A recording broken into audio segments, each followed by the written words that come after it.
नमस्कार। जानकारी और सूचनाओं से भरपूर कार्यक्रम बीच बहस में आपका स्वागत है। मैं हूं आपके साथ मोहम्मद अतीक। आज की हमारी चर्चा का विषय है कृषि विकास में विज्ञान का योगदान। आधुनिकता के इस दौर में तकनीकी बहुत तेजी से आगे बढ़ रही है, जिसका असर कृषि सेक्टर में भी देखने को मिल रहा है। आज वैज्ञानिक पद्धति से खेती किसानी की जा रही है। उन्नत तकनीकों का प्रयोग कृषि यंत्रों के निर्माण में किया जा रहा है, तो वहीं दूसरी ओर पर्यावरण के बचाव में भी विज्ञान की अहम भूमिका है। कृषि सेक्टर और पर्यावरण पर बात करने के लिए हमारे साथ मौजूद हैं पर्यावरणविद मेघेंद्र शर्मा। आप कृषि क्षेत्र में विशेष जानकारी रखते हैं और पर्यावरण को लेकर भी काम करते रहे हैं। आपका हमारे इस कार्यक्रम में बहुत बहुत स्वागत है। धन्यवाद। बिल्कुल। मेघेंद्र जी, हमारी चर्चा चूंकि कृषि पर आधारित है और सबसे पहला सवाल हम आपसे यही लेंगे कि जब हम कृषि आधारित चर्चा कर रहे हैं तो कृषि विकास में किस प्रकार के विज्ञान के प्रयोग की बात कर रहे हैं, उसके योगदान की बात कर रहे हैं?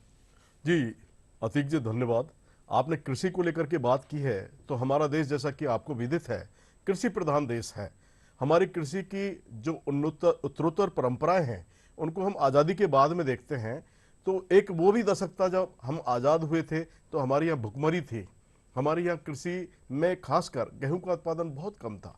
1947 के बाद में जैसे जैसे हम लोग अपनी कृषि की परंपराओं में सुधार करने लगे तो आप ये देखिए कि एक समय था जब हम अमेरिका पे आधारित रहते थे जी। तो हमने जब इस प्रक्रिया को शुरू किया तो 1960 से और 70 के दशक के बीच में आप देखिए कि हमारे देश में 10 मिलियन टन कृषि गेहूं की होती थी। जी। अब उस गेहूं की खेती में जिस तरह पब्लिक की डिमांड थी उसको देखते हुए हमने बहुत सारी योजनाओं के लिए प्रयास किए। खासकर हम वैरायटीज को लेकर के चले जिनमें एमएस स्वामीनाथन का, जैसा आपने नाम सुना होगा, स्वामीनाथन साहब ने जब 1960 में हमारी 10 मिलियन टन जब कृषि इस गेहूं की होती थी तो उसको बढ़ाने का सबसे पहले प्रयास किया, क्योंकि उससे पहले पीएल 480 जो कि अमेरिका की आयातित गेहूं था उस पर हम निर्भर रहते थे। ये एक सुखद संयोग की बात है कि हमने धीरे धीरे 1962 से लेके और 68 के बीच में इन 4-5 सालों में करीब 17 लाख मिलियन टन हमने गेहूं का उत्पादन किया। उसके बाद में जो 60 से और 70 का दशक था उसमें वो कृषि में क्रांतिकारी परिवर्तन हुए कि हम आत्मनिर्भर किसानी कहलाने लगे और हम गेहूं के ऊपर आत्मनिर्भर होने लगे। बिल्कुल, ये बहुत बड़ी चीज। बिल्कुल। सर, अभी आपने स्वामीनाथन की जो है चर्चा की। आप सबसे पहले तो ये बताया, जो कृषि क्षेत्र की जब भी कभी बात होती है तो स्वामीनाथन आयोग, स्वामीनाथन रिपोर्ट की बात होती है। क्या कुछ था इसमें, इसके बारे में बताएं। अतीक जी, एमएस स्वामीनाथन जी एक बहुत बड़े कृषि वैज्ञानिक जी। प्लांट ब्रीडिंग उनका एक सब्जेक्ट था, जेनेटिक्स भी उन पर एक्सपर्टीज थी और वो शुरू से यानी 1925 में जन्म जब उनका हुआ तब से उनकी एक, जैसे उनके पिताजी थे वो एक मेडिकल पेशे से थे जी। और मेडिकल पेशे में होने के कारण स्वभावतः यही होता है कि उनका बच्चा भी मेडिकल प्रोफेशन में जाए। लेकिन बंगाल में उस समय जब उन्होंने भुखमरी देखी आजादी के टाइम पे तो उनका यानी चिकित्सा पेशे से ध्यान हटके वो कोयम्बटूर के कृषि कॉलेज में दाखिल हुए और कृषि कॉलेज में दाखिल होने के बाद में उन्होंने जिस तरह से कृषि के क्षेत्र में जी आपस में जी ये कृषि के क्षेत्र में जब उनका जुड़ाव हुआ या ये माने कि उन्होंने जब भुखमरी देखी तो उनसे रहा नहीं गया जी और कृषि पेशे को उन्होंने चुना। कृषि पेशे में सबसे महत्वपूर्ण बात तो ये रही कि उन्होंने एक हाइब्रिड, जिसको संकरित वैरायटी बोलते हैं, उसके लिए उन्होंने काम करना शुरू किया। जैसे कोयम्बटूर में एक चावल अनुसंधान केंद्र था, वहां पर उन्होंने एक वैरायटी को डेवलप किया और चावल के क्षेत्र में उन्होंने उन्नत कृषि के रूप में यानी यील्ड, क्रॉप का प्रोडक्शन, उसको बढ़ाना शुरू किया। ये दशक में कह रहा हूं 1960 से 70 के बीच में। वो दशक ऐसा था, यदि हम उसकी बात करें कि 1947 के बाद में 1960 तक हमारे देश में कृषि का प्रोडक्शन बहुत कम था। किसी प्रकार की हमारी उन्नत कृषि या टेक्निक्स इतनी ज्यादा प्रभावी नहीं थी। देश में इस तरह की स्थिति थी कि बहुत ज्यादा एक पाला पड़ना या बहुत सारा कृषि जनित रोग होना, ऐसी समस्याओं के कारण किसान अपनी आजीविका भी नहीं चला पाता था। जी। ऐसी स्थिति में स्वामीनाथन जी ने जिस तरह से एक नवाचार किए, प्रयोग किए, उसके आधार पर हम कह सकते हैं कि एमएस स्वामीनाथन ने 1960 से लेकर 70 के बीच में जो क्रांतिकारी कृषि में परिवर्तन किए, कृषि के रूप में हरित क्रांति जैसी योजना बनाई। हरित क्रांति के रूप में 1970 में उनको नोबेल भी मिला, आईसीआर जैसे संस्थान के वो महानिदेशक भी रहे। तो उन्होंने कृषि के क्षेत्र में खासकर गेहूं के उत्पादन में हमारे देश को आत्मनिर्भर बनाया, इसलिए एमएस स्वामीनाथन का बहुत ही सम्मान के साथ नाम लिया जाता है। बिल्कुल सर, आपने आत्मनिर्भर भारत योजना या आत्मनिर्भर किसान की बात की। आत्मनिर्भर भारत को लेकर के अगर हम केंद्र सरकार की बात करें या सरकार की जो राज्यों में भी अगर बात करें तो बहुत प्रयास किए जा रहे हैं कि किसी की जो है आत्मनिर्भर बनाया जाए। किसानों को आत्मनिर्भर बनाने को लेकर के क्या कुछ कदम उठाने चाहिए या उठाए जा रहे हैं? बहुत अच्छा सवाल किया है अतीक जी आपने। आत्मनिर्भर का मतलब क्या है? इसकी डेफिनेशन है कि यानी किसान अपनी सस्टेनेबल लाइफ यानी धारणक्षम विकास की तरफ जाए जी। अब इसमें आत्मनिर्भरता में होती क्या चीज है, यानी हमारी सरकार की योजना जी किस तरह से प्रभावी है कि एक किसान यदि छोटे छोटे रकबे में अपनी बहुत सारी जरूरतों की चीजों को पूरी करता है तो वो आत्मनिर्भरता की ओर बढ़ता है। बिल्कुल, जिसको इंटीग्रेटेड फार्मिंग कहते हैं। उस इंटीग्रेटेड फार्मिंग में एक इकोसिस्टम होता है और इस इकोसिस्टम के तहत वहां गाय भी होती है, गाय का गोबर भी होता है, गाय के अन्य उत्पाद भी होते हैं। वहां से हम चलते हैं तो जैविक खेती होती है, जैविक खेती के आधार पर प्रोडक्शन बढ़ता है। उसके अलावा जितना भी, जैसे मैं बात करता हूं मस्टर्ड की बात करता हूं, एक सरसों, हम राजस्थान के परिचित में बात करते हैं। राजस्थान में हम जानते हैं कि एक बेल्ट ऐसी है अलवर भरतपुर जहां सरसों बहुतायत से उत्पादन होती है, इसको मस्टर्ड बेल्ट बोलते हैं। अब किसानों के पास में ऐसी बहुत सारी योजना है जिसमें डीआरएमआर सरसों अनुसंधान केंद्र पूरी महत्वपूर्ण भूमिका निभा रहा है।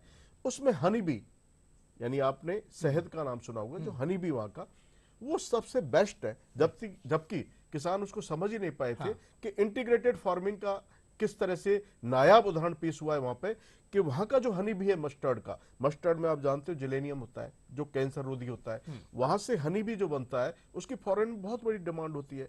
तो ओडीओपी यानी वन डिस्ट्रिक्ट वन प्रोजेक्ट के तहत सरकार इस योजना को अमल में ला रही है कि किसान आत्मनिर्भर अपनी कृषि के आधार पर ही बने, यानी वो सरसों का भी यानी उत्पादन करे, मस्टर्ड भी ले, उसका ऑयल भी निकले, वो सबसे ज्यादा पोटेंशियल होता है, और उसके आधार पर हनी भी पर ही अपना काम करे, उसकी प्रोसेसिंग यूनिट बनाए, उसको बाहर एक्सपोर्ट करे।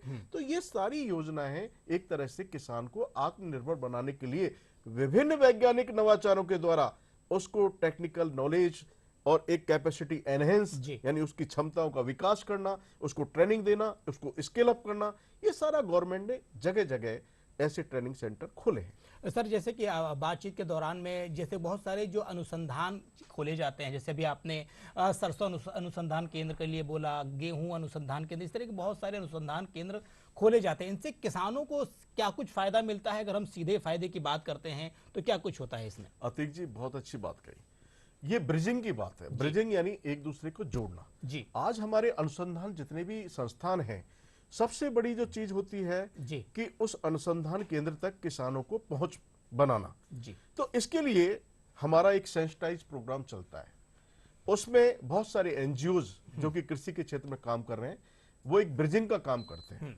मैं आपको बताना चाहूंगा कि देश में सीएसआईआर की लैब्स 38 हैं। उन 38 लैबों में एफटीआरआई यानी फूड टेक्नोलॉजी, उससे related food technology research institute जी, उससे रिलेटेड जितने भी हमारी कृषि के उत्पाद हैं उनमें क्या तकनीकी रूप से उपयोग करके उसको प्रोसेस करके आगे हम उन्नत रूप से उसका एक एक्सपोर्ट क्वालिटी तक ले जाते हैं, वो सारा की सारा वो संस्थान सिखाता है। अब बात कहते हैं कि आप ये संस्थानों का योगदान क्या है। ये संस्थान हमारे एग्रो क्लाइमेटिक जोन जो बने हुए हैं जी। उन एग्रो क्लाइमेटिक जोन के हिसाब से अपना वर्क करते हैं कि पर्टिकुलर कौन से एरिया में कौन सी फसल उग रही है और उसके साथ में वो कोई भी प्रोडक्ट हो, कोई भी फसल हो, उसकी हर चीज का कैसे उपयोग हो सके, लीव्स का कैसे उपयोग हो सके, उसके डंठल का कैसे उपयोग हो सके, ऐसी चीजों के लिए हमारी जितनी भी रिसर्च लैब है वो कंटिन्यू काम कर रही हैं।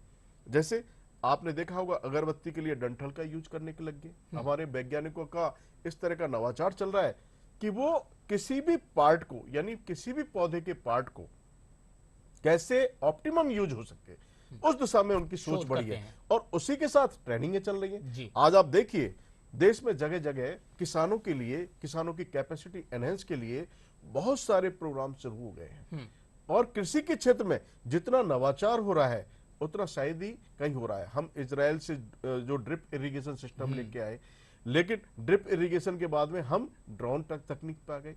हमने ड्रोन के द्वारा भी बहुत सारी कृषि को इस तरह कंट्रोल करना शुरू कर दिया।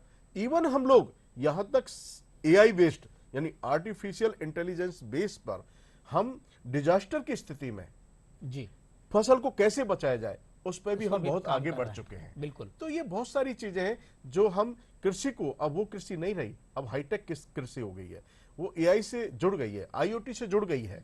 तो इसलिए कृषि में जो नवाचार है इस द्रुत गति से चल रहे हैं और हमारे देश में ही नहीं, राज्य सरकार भी आजकल किसानों को किस तरह से उनकी कैपेसिटी को एनहेंस किया जाए इसके लिए सतत प्रयास कर रहे जी। हैं। जिस तरीके से अगर हम बातचीत करते हैं उसमें एक चीज निकल करके आई भी आपने बोली ड्रोन टेक्नोलॉजी के, जो कि हमने इजराइल से लिया है। तो जो ड्रोन टेक्नोलॉजी, इसको लेकर के सरकार ने भी अभी हाल फिलहाल में एक योजना शुरू की है, जो ड्रोन से खेतों में छिड़काव किया जाएगा, खाद का छिड़काव किया जाएगा, कीटनाशक छिड़काव किया जाएगा। इसी में एक बात और निकल करके आई, वो भी मैं आपसे जानना चाहूंगा मेघेंद्र जी।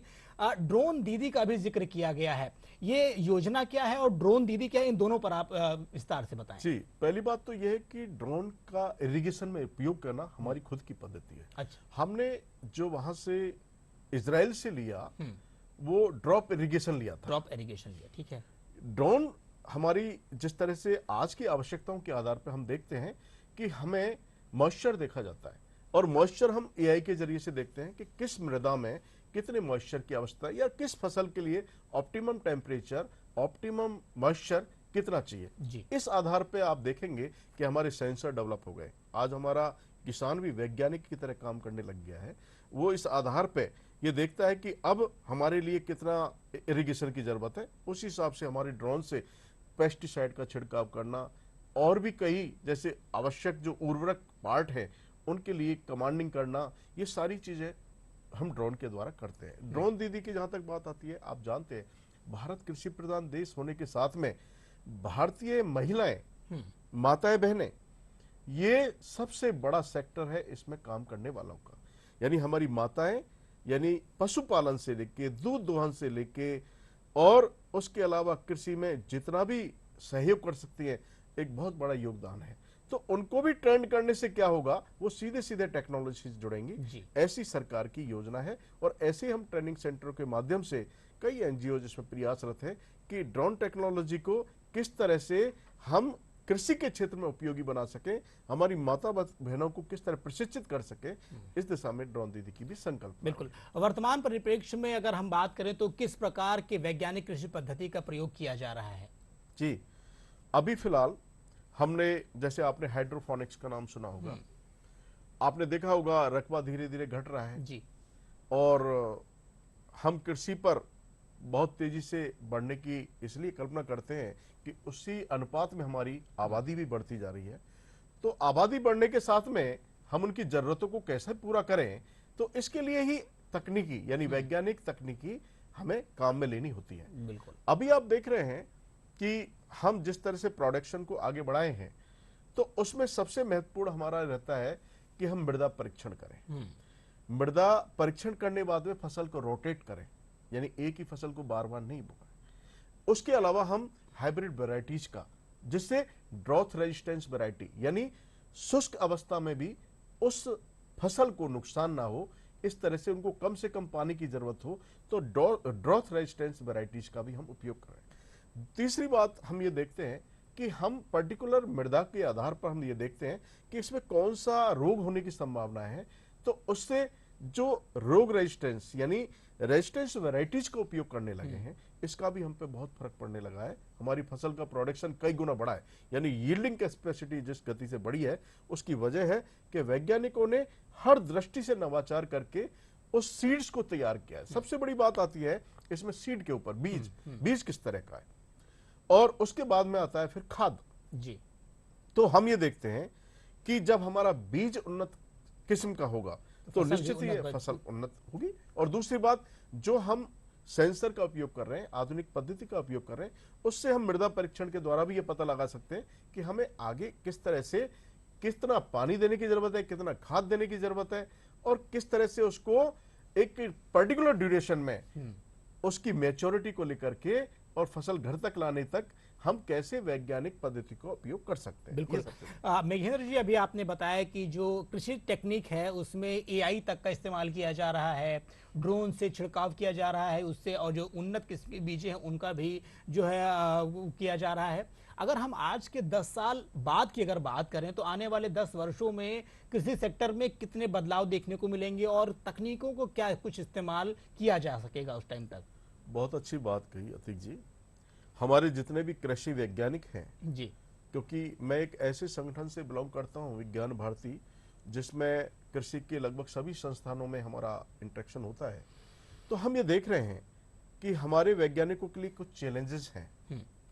आज जिस तरह से आबादी बढ़ रही है उसी अनुपात में हमें खाद्य की भी चिंता रहनी चाहिए, और उस दृष्टि से मैं समझता हूं आने वाले 10 साल का जिस तरह आपने विजन रखा है कि ये देश बहुत तेजी से बढ़ रहा है जी और जिस गति से बढ़ रहा है उस कृषि क्षेत्र की संकल्पना करें तो आज हमारा प्रोडक्शन है वो शायद हम निर्यात करने की स्थिति में आ गए हैं। हम भावी योजनाओं पर विचार करते हैं। भावी योजनाओं पर जैसे हम देखते हैं कि हमारा राजस्थान के सेंस में देखते हैं, राजस्थान के सिनेरियो में देखते हैं। आज आपने अनार की खेती नाम सुना होगा आपने। बिल्कुल। अनार की जिस तरह से हमारी बेल्ट बाड़मेर और जैसलमेर ये डेवलप हुई है, तो ये किसका नतीजा है? ये इसका नतीजा है कि हमारे कृषि के नित नए नवाचारों के माध्यम से उस जमीन की पोटेंशियल देखी जाती है, उसकी उर्वरता देखी जाती है और उसी हिसाब से हम प्रोडक्शन को बढ़ाते जा रहे हैं। और दूसरी बात, अभी आप देख रहे हैं कि जिस तरह से ईस्टर्न कैनाल को हम लेके आए हैं या हमारी नदी जोड़ो अभियान चल रहे हैं, हमारे पास निश्चित रूप से इरिगेशन के साधन होंगे तो हम 3 स्तरीय फसल भी ले सकते हैं। ऐसी हमारी योजना है। तो निश्चित रूप से हम 10 साल की योजना नहीं, हम 50 साल की योजना लेके चल रहे हैं कि हमारे आने वाले टाइम में जब देश की आबादी उस गति से बढ़े, जिस तरह से हम भावी योजनाओं के साथ में किसान और हमारा किसान के साथ में वो प्रोडक्शन, वो फसल का उत्पादन, लोकल वैरायटीज, उनकी गुणवत्ता, उनकी क्वालिटी, उन सब पे ध्यान रखते हुए योजनाएं हमारी बहुत एडवांस चल रही हैं। ऐसा हमारे वैज्ञानिकों का निरंतर कार्य चल रहा है। बिल्कुल। अगर हम राज्य सरकार की बात करें तो कृषि क्षेत्र को और डेवलप करने के लिए अभी हाल फिलहाल में एक समझौता हुआ है, ईआरसीपी समझौता, आप देख लीजिए। इसके अलावा जो यमुना जल समझौता हुआ है, ये जो जल आएगा तो इससे कहीं ना कहीं जो राजस्थान की जो खेती किसानी है, फसलें हैं, उनको बहुत लाभ मिलेगा। इस पर क्या कुछ कहना चाहेंगे आप? अतीक जी, जैसा आपको पता है कि कृषि और सिंचाई एक दूसरे के पूरक हैं। जी हम जानते हैं कि जो हमारा ईआरसीपी के तहत में ये जो कॉन्ट्रैक्ट हुआ है, इसमें हमारा जितना भी पूर्वोत्तर राजस्थान है वो पूरा प्रभावित होने वाला है। आप जानते हो कि सबसे ज्यादा करौली और ये धौलपुर बेल्ट है, ये बैरन लैंड में आती है। यहाँ पे पथरीली जमीन है, जल्दी से पानी नीचे चला जाता है। तो ऐसी स्थिति में जब ये कैनाल बनेगी तो निश्चित रूप से अलवर भरतपुर जो मस्टर्ड बेल्ट है, करौली और ये पूरा पार्ट है, ये मस्टर्ड के रूप में यानी हमारी सरसों के उत्पादन में, गेहूं के उत्पादन में निश्चित रूप से बहुत तीव्र गति होगी। क्योंकि किसानों को जब समय पर पानी मिल जाता है तो रोग लगने की संभावना बहुत कम रहती है। ऐसे ही हम देखें कि यमुना नदी से समझौता हुआ है, यमुना नदी का पानी भी आएगा तो झुंझुनू और ये जो सीकर वाली बेल्ट है जहाँ प्याज का बहुत बड़ा उत्पादन क्षेत्र है, हम ये देख रहे हैं कि हमारा जो एग्रो क्लाइमेटिक जोन के साथ में राज्य सरकार ने सेंटर ऑफ एक्सीलेंस भी बना दिए हैं। ये भी बहुत बड़ी चीज है। मैं सेंटर ऑफ एक्सीलेंस का इसलिए जिक्र करना चाहता हूं कि अभी फिलहाल वर्तमान में राजस्थान में 3 सेंटर ऑफ एक्सीलेंस है। उसमें हम देखते हैं कि बस्सी में जो क्षेत्र बना हुआ है वो इस पूरे एग्रो क्लाइमेटिक जोन को देखेगा। अभी सरकार की घोषणा हुई कि ये जो सवाई माधोपुर है उसमें गुआवा यानी अमरूद जो उगता है उसकी वैरायटीज को चेक करने के लिए वहाँ ट्रेनिंग सेंटर यानी फ्लोरिकल्चर के साथ में उसको भी जोड़ दिया है। ऐसे कोटा में हमारा एक्सीलेंस सेंटर, एक बाड़मेर में एक्सीलेंस सेंटर। तो ये एक्सीलेंस सेंटर का मतलब क्या है? उसका मतलब सीधा सीधा ये है कि हमारी पर्टिकुलर जो वैरायटीज है उसको और कैसे उन्नत बनाया जाए जी, और उस परंपरा की खेती करने वाले जो हमारे किसान भाई हैं वो उन एक्सीलेंस सेंटर पर जाकर के अपनी समझें और उनकी एक्सीलेंट सेंटर के माध्यम से हैंड होल्डिंग हो, यानी उनकी मेंटरशिप आगे तक जारी रहे। तो निश्चित रूप से ये बहुत अवनत प्रयोग होगा कि हमारा किसान थोड़ी सी भी समस्या होने पर उन एक्सीलेंट सेंटर के माध्यम से अपनी समस्या समस्याओं का का समाधान समाधान कर ले सकता सकता है। है। तो ये बहुत बड़ी चीज है। बिल्कुल, जैसे कि एक्सीलेंस सेंटर हो गए, शोध संस्थान हो गए, इनका कहीं ना कहीं जो कृषि है, कृषि क्षेत्र में बहुत अहम रोल है। अगर सर हम बात करें, चूंकि जो कृषि सेक्टर की बात अगर हो रही है, तो बीज के अलावा, फसलों के अलावा एक चीज जो बहुत इंपॉर्टेंट होती है वो होती है कृषि यंत्र। तो वैज्ञानिक पद्धति के द्वारा किस प्रकार के जो कृषि यंत्र है वो बाजार में उपलब्ध हैं, जिनसे लेकर के फायदा लिया जा सकता है या खेती किसानी की जा सकती है? जी, एग्रीकल्चर टूल्स में जहाँ तक बात है, हमारा आईसीआर जो भारतीय कृषि अनुसंधान परिषद है दिल्ली के जी। अंदर, पूसा इंस्टीट्यूट है, बहुत सारे ऐसे इंस्टीट्यूट हैं जो कृषि आधारित यंत्रों पर बहुत काम करते हैं। आप देखते हो अभी ई ट्रैक्टर नाम सुना होगा आपने। ई ट्रैक्टर भी किस लिए लेके आए? वो इसीलिए लेके आए हैं कि फार्मर की छोटी छोटी जरूरतों के लिए उसी अनुरूप उसका प्रोटोटाइप बनाया पहले, और प्रोटोटाइप के माध्यम से ये जानकारी की कि ये क्या इस पर्टिकुलर जोन में सक्सेस होगा या नहीं। तो हम ये देख रहे हैं कि कृषि यंत्रों में भी कई जगह डाइवर्सिटी होती है, कई हिली एरिया होते हैं, हिलॉक्स होते हैं, पहाड़ी होती हैं, फ्लड प्रोन एरिया यानी बाढ़ी या पानी भराव के क्षेत्र होते हैं। उसी आधार पर हमारा वैज्ञानिक उन कृषि यंत्रों का निर्माण और निर्धारण करता है। आज आप देख रहे हैं कि कृषि यंत्रों में एक तरह से बाढ़ सी आ गई है, क्योंकि आज हमारा किसान इतना समृद्ध हो चुका है कि जब वो स्वयं करने जाता है तो उसके साथ में जो हल होते हैं उनके साथ में बहुत सारी सिस्टम लगे रहते हैं। उसकी वजह क्या होती है कि कम एनर्जी में जी। कम फ्यूल डिस्चार्ज किए हुए किस तरह किसान एक बार में इसकी सोइंग करे, प्रॉपर उसका जैसे बोलते हैं ब्रेजिंग हो उस खेत का, वो सारी चीजें हमारी नई नई टेक्नोलॉजी के माध्यम से ही कर। अभी थ्रेशिंग की बात आती है, थ्रेशिंग के माध्यम से कितना अच्छा सेग्रीगेशन होता है फसल का, भूसा अलग हो जाता है, ये अलग हो जाता है, बहुत कम समय के अंदर हमारी एक फसल अपने तैयार होती है, हो जाती है उसको कंप्लीट करके और सारी चीजों को अंजाम तक इवन भंडारण तक में भी हमारी कृषि के जितने भी नवाचार हैं उनका ही उपयोग हो रहा है। तो आज हमारी फसल संरक्षण की बात आती है, यानी कंजर्वेशन, उस पर्टिकुलर गेहूं हो या हमारी ऐसे आलू वगैरह जो एक कैश प्रोडक्टिविटी हो, उन सब के लिए एक उचित भंडारण की व्यवस्था में भी हमारे नवाचार और तकनीकी यंत्र इस्तेमाल किया जा रहा है। बिल्कुल। बिल्कुल सर, बातचीत के दरमियान में जैसे आप अच्छी जानकारी दे रहे हैं, किसी भी सेक्टर की अगर बातचीत की जा रही है तो उस पर सारी चीजें निकल करके आ रही हैं। लेकिन अगर हम राजस्थान की बात करें या हम देश की बात करें, तो कृषि को लेकर के कौन कौन सी योजनाएं सरकारों द्वारा संचालित की जा रही हैं, जो दर्शक या जो किसान अगर इस कार्यक्रम को देख रहे हैं वो उसका फायदा ले सकते हैं, उसके बारे में बताएं। देखो, जहां तक बात है राजस्थान की योजना है, मैंने अभी भी आपको इंगित कर दिया कि राजस्थान में जितना भी कृषि उत्पादन के क्षेत्र में हमारे ट्रेनिंग सेंटर बने हुए हैं, या हॉर्टिकल्चर में जैसे इंस्टीट्यूट की बात करें, वहां उद्यानिकी क्षेत्र में बहुत सारी योजनाएं हैं असिस्ट करने के लिए। उद्यानिकी क्षेत्र हो गया हमारा, अगर आगे चलें तो मशरूम कल्चर है, तो मशरूम की खेती के बारे में कितना उनको एक सब्सिडाइज करके बीज मिलता है किसानों के लिए, क्या और जो लोन की व्यवस्था है, ऋण की व्यवस्था है, वो भी पूरी दी जाती है। तो कृषि के आधार पर अगर हम सरकारों की योजनाएं देखें तो बहुत सारी योजनाएं ऐसी हैं जिनको नवाचार करने के लिए, जैसे अभी आया सफेद मूसली को लेकर के, सफेद मूसली के लिए सरकार ने पूरा प्रोत्साहन दिया, उनका वहां से यानी लगवाने से लेके और मार्केट तक पहुंचाने की जिम्मेदारी भी किसानों सरकारों के पास थी। तो मैं समझता हूं कि जहां तक किसान को चाहे ट्रैक्टर यानी कृषि यंत्र लेने के लिए लोन की बात हो, चाहे फसल बीमा योजना हो, चाहे उस पर्टिकुलर ड्रिप इरिगेशन के लिए या और कोई इरिगेशन की पद्धति के लिए लोन लेने की योजना हो, तो बहुत सारी ऐसी योजनाएं हैं जहां किसान को मैं समझता हूं सरकार से जुड़ाव करके और ट्रेनिंग सेंटर के माध्यम से अपनी सहायता किस तरह से ली जा सकती है, उसके बारे में पूरी जानकारियों के लिए एक पूरा कार्ड बना हुआ है और वो वहां जाकर के ले सकते हैं, लाभ ले सकते हैं। बिल्कुल। सर, एक चीज और हम आपसे जानना चाहेंगे, कई बार देखा जाता है कि जैसे हर सेक्टर में एक स्किल डेवलपमेंट की स्कीम चलाई जाती है और ये सारी चीजें रहती है। तो सर, चूंकि वक्त कम है तो इसलिए आपसे ये जानना चाहेंगे कि प्रशिक्षण, मतलब कृषि क्षेत्र में प्रशिक्षण को लेकर भी क्या कुछ कदम उठाने चाहिए, बहुत शॉर्ट में बताएं। बहुत अच्छी बात कही अतीक जी। कृषि में प्रशिक्षण की बहुत जरूरत है, क्योंकि हम ये देखते हैं कृषि का नाम आते ही ऐसा लगता है कि यहाँ पढ़े लिखों की कमी होगी। मैं कह रहा हूँ अब ये सेक्टर बढ़ता जा रहा है।